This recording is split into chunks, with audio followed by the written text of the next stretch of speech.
भाऊ भाजप सोडतायत, भाजपकडून मनधरणी झाली आणि आज तुम्ही प्रवेशही करणार, काय सगळ्या या घडामोडी आहेत? भाजप सोडताना निश्चित मनात खंत वाटते. 10 वर्ष अत्यंत प्रामाणिक काम केलं, तालुकाध्यक्ष म्हणून जबाबदारी पूर्ण केली, भारतीय जनता पक्षाच्या ध्येय धोरणाला धक्का लागणार नाही याची पूर्ण काळजी घेतली. आज खेड तालुक्यात गावात गल्लीबोळापर्यंत भारतीय जनता पक्ष पोचवला.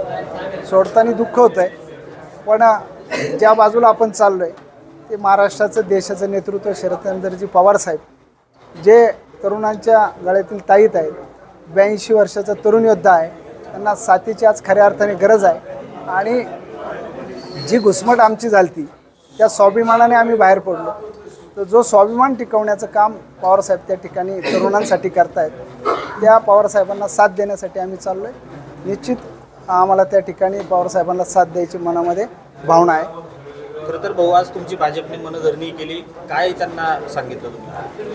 मी 2.5 वर्षामध्ये भारतीय जनता पक्षात 2.5 वर्षाच्या कालखंडामध्ये जो मला भारतीय जनता पक्षाने वेळोवेळी कशा पद्धतीने डावललं, 10 वर्षातलं काम आणि त्याचं मला मिळालेलं फळ हे मी त्यांच्या पुढं बोलून दाखवलं.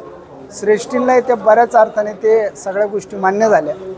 पण भारतीय जनता पक्षाच्यासाठी तुम्ही थांबावं आणि थांबून काही दिवसांनी निर्णय घ्यावा अशा पद्धतीने त्यांनी मला त्या ठिकाणी सांगितलं. पण मी कार्यकर्त्यांशी आत्ता संवाद साधला. कार्यकर्त्यांची काही मानसिकता त्या ठिकाणी नाही आणि 2.5 वर्ष कार्यकर्त्यांना प्रत्येक गोष्टीपासून वंचित राहिल्याचे प्रत्येक कार्यकर्त्यांनी अनुभवले.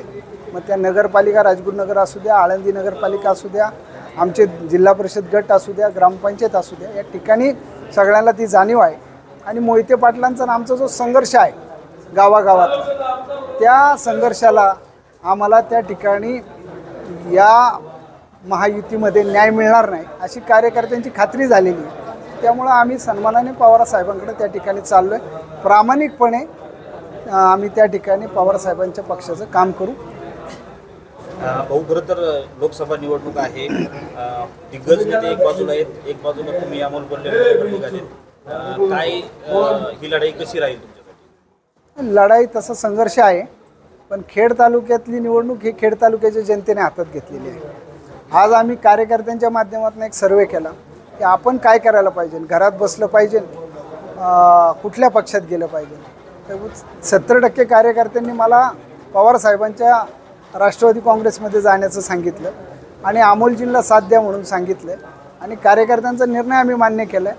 त्यामुळे कार्यकर्त्यांच्या जोरावर आणि खेड तालुक्यातल्या सुज्ञ नागरिकांच्या जोरावरती ही निवडणूक जरी अवघड असली तरी चांगल्या ताकदीने आम्ही त्या ठिकाणी अमोलजींना पुढे ठेवू अशी आम्हाला खात्री वाटते.